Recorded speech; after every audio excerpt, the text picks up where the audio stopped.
Hello student, Radhe Radhe. मैं आशा चौधरी और class 10th का 3 चैप्टर लेके आई हूँ जिसका नाम है धातु एवं अधातु। इसके बारे में अपन फर्स्ट वाले पार्ट में पढ़ चुके हैं और ये इसका सेकंड पार्ट है। फर्स्ट वाले पार्ट में क्या पढ़ चुके हैं? धातुओं की परिभाषा और भौतिक गुण। इस वाले में पढ़ेंगे अधातुओं की परिभाषा और इसके भौतिक गुण के बारे में। और अपन यहाँ पे अपन धातु से जुड़े कुछ रोचक तत्व रह गए थे ना, वो अपन कंटिन्यू करें। जैसे क्या है रोचक तत्व में? सबसे हल्की धातु क्या होती है? सबसे हल्की धातु लिथियम होती है। और सबसे भारी धातु क्या होती है? ऑसियम। सबसे हल्की धातु लिथियम, जिसका संकेत क्या है? Li, lithium Li। और सबसे भारी धातु ऑसियम है, जिसका संकेत क्या है? O और S। ठीक है, जिसका संकेत क्या O और S है। और टंक्शन का गलनांक सबसे अधिक होता है, इसका कितना होता है? 3500 डिग्री होता है। टंक्शन कहाँ लगा होता है? बल्ब के अंदर। एक जैसा जो बल्ब होता है उसके अंदर जो तार जुड़ी होती है वो क्या कहलाती? टंक्शन कहलाती है। इसको क्या बोलते? टंक्शन का गलनांक सबसे ज़्यादा होता है कितना?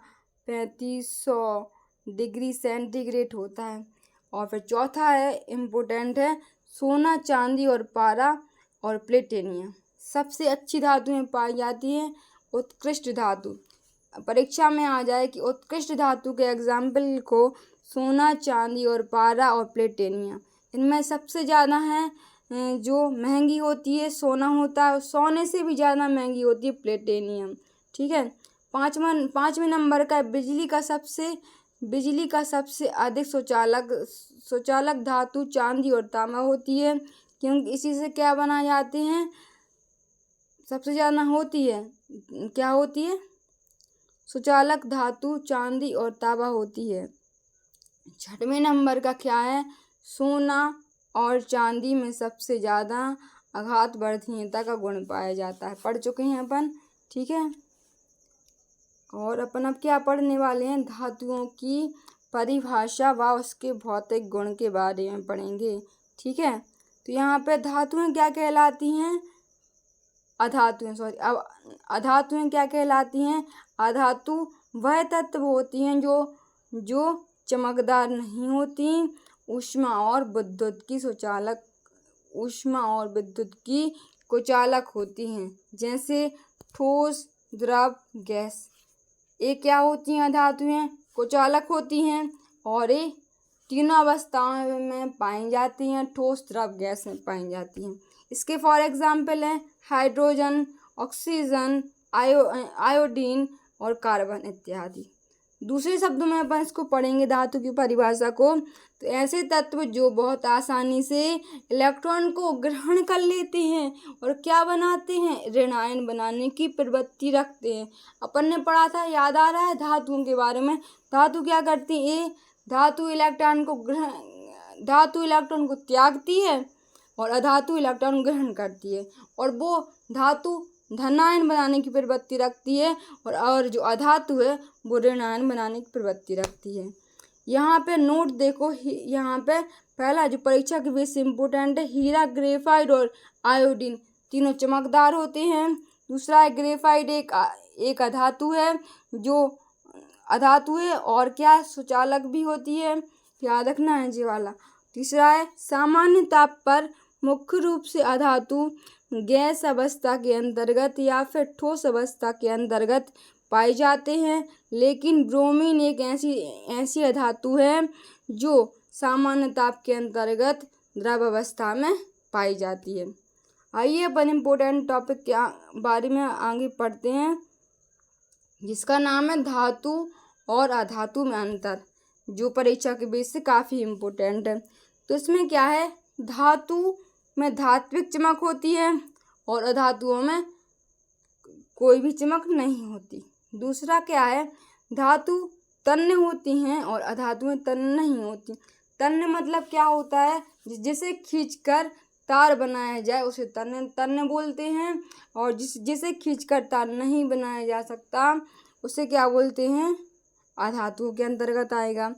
तीसरा है धातु में आघातवर्धनीयता का गुण पाया जाता है और अधातुओं में आघातवर्धनीयता का गुण नहीं पाया जाता। तो आघातवर्धनीयता क्या कहलाती है, जिसे पीटकर, किसी भी धातु को पीटकर लोहे की चादर बनाई जाती है उसे ही क्या आघातवर्धनीयता कहते हैं। और अधातुओं में आघातवर्धनीयता का गुण नहीं पाया जाता क्योंकि इसे धातुओं को नहीं पीटा जाता, इसमें कोई भी अधातु को नहीं पीटा जाता। चौथे नंबर का धातु कठोर होती है और अधातु कठोर नहीं होती है, भंगुर होती हैं और ये चूर्ण के रूप में किसी विलयन में मिलाई जा सकती हैं। पांचवा नंबर है प्रत्येक धातु इलेक्ट्रॉन त्यागती है और अधातु इलेक्ट्रॉन ग्रहण करती है। और धातु क्या करती है, एक पॉइंट और बना सकते हैं कि धातु धनायन बनाने की प्रवृत्ति रखती हैं और अधातु ऋणायन बनाने की प्रवृत्ति रखती हैं। ठीक है, और यहाँ पे आगे पढ़ते हैं क्या सक्रियता श्रेणी क्या कहलाती है। इसमें वह श्रेणी जिसमें तत्वों की क्रियाशीलता घटते क्रम में रखी जाती है। जैसे पहले सबसे अधिक क्रियाशील धातु, फिर मध्यम और फिर सबसे कम क्रियाशील धातु। तो यहाँ पे के से पोटेशियम, एन से सोडियम, Ca से calcium, Mg magnesium, Al aluminium, Zn zinc, Fe iron, Pd lead, Ha hydrogen, Cu copper, Hg mercury और Ag सिल्वर और Au है गोल्ड। तो इन्हें सीक्वेंस वाइज याद करने के लिए अपन क्या करेंगे, एक ट्रिक अपनाएंगे जिसका जैसे क्या है, कल्लू ने कार मांगी आगे जिसका फूटा शीशा, हमारी कार हिल गई आज। तो कल्लू से के हो गया पोटेशियम और ने मतलब सोडियम, कार मतलब कैल्शियम, मांगी मतलब मैग्नीशियम, आगे मतलब एल्यूमिनियम जिसका मतलब जिंक, फूटा मतलब आयरन, शीशा मतलब लेड, हमारी मतलब एच, कार मतलब कॉपर, हिल गई मरकरी और आज मतलब होता है सिल्वर। तो यहाँ पे जी सबसे अधिक क्रियाशील धातु आती हैं ऊपर की साइड, फिर क्या आता है बीच में मध्य आती हैं और नीचे वाली यहाँ सबसे कम क्रियाशील धातु होती है। तो यहाँ पे आगे चलते हैं, इसके एग्जाम्पल देखते हैं। एग्जाम्पल में क्या है, अम्ल और धातु, इसमें zinc Zn zinc plus HCl sodium chloride आपस में अभिक्रिया करेंगी तो जिंक क्लोराइड बना देती हैं और एक हाइड्रोजन बंध बना देती है। ठीक है, Cu प्लस HCl, Cu मतलब होता है कॉपर, HCl मतलब होता है हाइड्रोक्लोरिक अम्ल। और जब ये आपस में क्रिया करेंगी तो कोई भी अभिक्रिया नहीं बनेगी क्योंकि यह कम क्रियाशील धातु के अंतर्गत रखा जाता है। Zn plus CuSO4 zinc plus copper sulphate, जब आपस में क्रिया करेंगे तो ZnSO4 zinc sulphate plus copper बनाते हैं, जिंक सल्फेट प्लस कॉपर बनाते हैं। Cu प्लस FeSO4 कॉपर और FeSO4 मतलब होता है आयरन सल्फेट, जब आपस में क्रिया करते हैं कॉपर और आयरन सल्फेट आपस में क्रिया करेंगे तो कोई रिएक्शन नहीं होगा, कोई अभिक्रिया नहीं होगी क्योंकि यह कम क्रियाशील धातु के अंतर्गत आते हैं। Zn plus FeSO4 zinc plus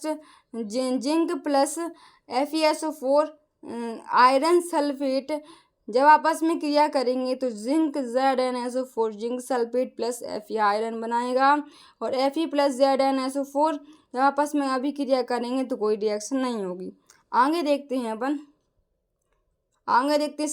सक्रियता श्रेणी का महत्व।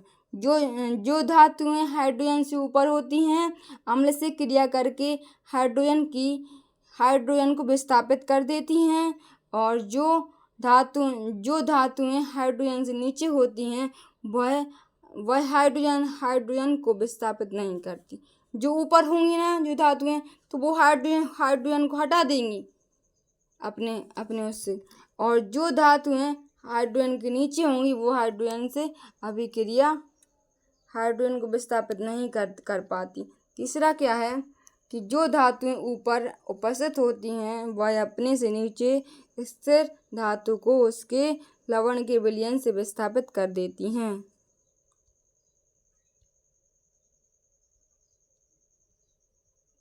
आइए अपन देखते हैं धातुओं के रासायनिक गुण के बारे में। तो क्या कहलाता है रासायनिक गुण धातुओं के? धातुओं के रासायनिक गुण में क्या है? धातुओं की ऑक्सीजन से अभिक्रिया और जल से अभिक्रिया देखते हैं पहले। तो धातुओं की ऑक्सीजन से अभिक्रिया होगी तो क्या होगा? धातुओं का वायु में दहन करने पर धातु वायु में उपस्थित ऑक्सीजन से क्रिया करके ऑक्साइड में बदल जाती। उदाहरण है, धातु प्लस ऑक्सीजन क्या बनाएंगे? अभिक्रिया करेंगे, धातु ऑक्साइड बनेगी।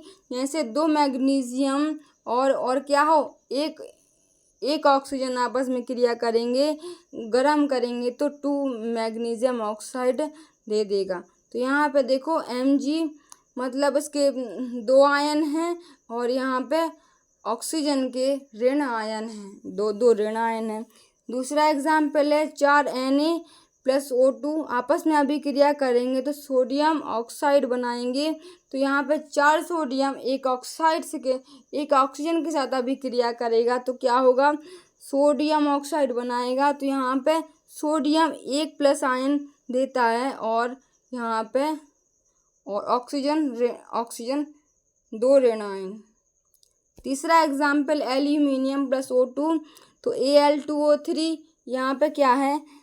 Aluminium oxide Al2O3 aluminium oxide और ये क्या कर रहा है? Al प्लस 3 आयन दे रहा है, प्लस 3 आयन बना रहा है और ऑक्सीजन 2 आयन त्याग रहा है। तो यहाँ पर नोट है Al2CO3 एल्यूमिनियम ऑक्साइड एक उभयधर्मी ऑक्साइड है जो क्या कहलाता है? जो अम्ल और क्षार से मिलकर बना होता है। तो ये परीक्षा के बीच से इम्पोर्टेंट है कि Al2O3 क्या है? एक उभयधर्मी ऑक्साइड है। और उभयधर्मी ऑक्साइड क्या बनाता है? उभयधर्मी ऑक्साइड अम्ल और क्षार के साथ अभिक्रिया करके क्या बनाता है? उभयधर्मी ऑक्साइड Al2O3 उभयधर्मी ऑक्साइड है। दूसरा है धातुओं की जल से अभिक्रिया। धातु जल के साथ क्रिया करके हाइड्रोजन गैस तथा धातु ऑक्साइड बनाती है। फॉर एग्जाम्पल क्या है? धातु प्लस जल के साथ अभिक्रिया करेंगे, धातु ऑक्साइड प्लस हाइड्रोजन गैस बनाएगी। जैसे 2 सोडियम और 2 जल के साथ क्रिया करेंगे तो क्या बनाएगा? 2 सोडियम हाइड्रोक्साइड और क्या बनाएगा? हाइड्रोजन गैस बनाएगा। ठीक है। और आगे इसका एक फॉर एग्जाम्पल देखते हैं। एक एग्जाम्पल और दिया गया है, जैसे Fe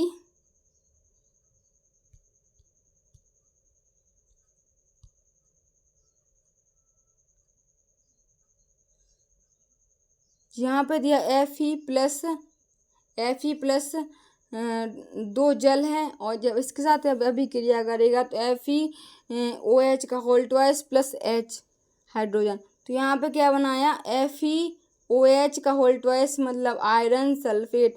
यहाँ पे क्या हुआ? Fe ने क्या करा? प्लस, इसके पास क्या है? 2 प्लस आयन है और OH के पास एक माइनस आयन है। FeOH का होल ट्वाइस क्या है? Iron hydroxide. ठीक है। तीसरा नंबर का है धातुओं की तनु अम्लों से क्रिया। धातु तनु अम्ल के साथ क्रिया करके लवण और हाइड्रोजन गैस बनाते हैं। से फॉर एग्जाम्पल है धातु प्लस तनु अम्ल प्लस धातु लवण प्लस हाइड्रोजन। तो यहाँ पर 2 सोडियम और 2 हाइड्रोक्लोरिक अम्ल लेके सोडियम क्लोराइड 2 सोडियम क्लोराइड और एक हाइड्रोजन गैस बनाता है। यहाँ पे Fe आयरन और 2 हाइड्रोक्लोरिक अम्ल अभिक्रिया करेंगे आपस में तो FeCl2 और प्लस हाइड्रोजन मतलब FeCl2 मतलब आयरन क्लोराइड और हाइड्रोजन गैस बनाता है। Cu copper plus HCl hydrochloric अम्ल और ये कोई रिएक्शन नहीं देता क्योंकि यह कम क्रियाशील धातु है, तो कम क्रियाशील धातु कोई रिएक्शन नहीं करती। यहाँ पे परीक्षा के वजह से कुछ इम्पोर्टेंट अम्लराज क्या कहलाता है, तो एक कटोरा में अपन क्या लेंगे, हाइड्रोक्लोरिक अम्ल के 3 भाग ले लेंगे और एक HNO3 मतलब नाइट्रिक अम्ल के 1 भाग लेंगे और जब उनको आपस में रिएक्शन करवाएंगे तो उसे क्या बोलते हैं, अम्लराज। और अम्लराज अपन क्यों बनाते हैं, इस सोना और प्लेटिनियम को गलाने का काम करता है। ठीक है, क्लियर। अब जो चौथा है, धातुओं की लवण विलयनों से क्रिया। जब कोई अधिक सक्रिय धातु किसी कम सक्रिय धातु से जब कोई अधिक सक्रिय धातु किसी कम सक्रिय धातु से लवण के विलयन से अभिक्रिया करती है तो वह सक्रिय धातु को विस्थापित कर देती है। जैसे फॉर एग्जाम्पल किसी के पास ज़्यादा मटेरियल है, किसी के पास कम मटेरियल है, तो अपन किसके पास जाएंगे, ज़्यादा मटेरियल पास जाएंगे और जो कम है उसके लिए हटा देंगे, उसको उस वाले ऑप्शन को छोड़ देंगे। तो बस इसमें ही बोला जाता है कि जब कोई अधिक सक्रिय धातु किसी कम सक्रिय धातु के लवण के विलयन से अभिक्रिया करती है तो वह कम सक्रिय धातु को विस्थापित कर देती है, मतलब उसको हटा देगी और अधिक की साइड जाएगी।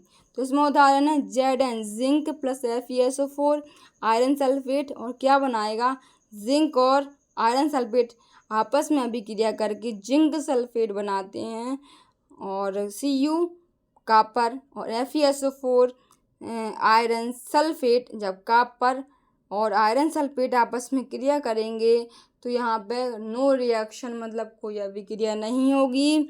यहाँ पे क्यों नहीं होगी कोई अभिक्रिया, क्योंकि यह कम क्रियाशील धातु के अंतर्गत आते हैं।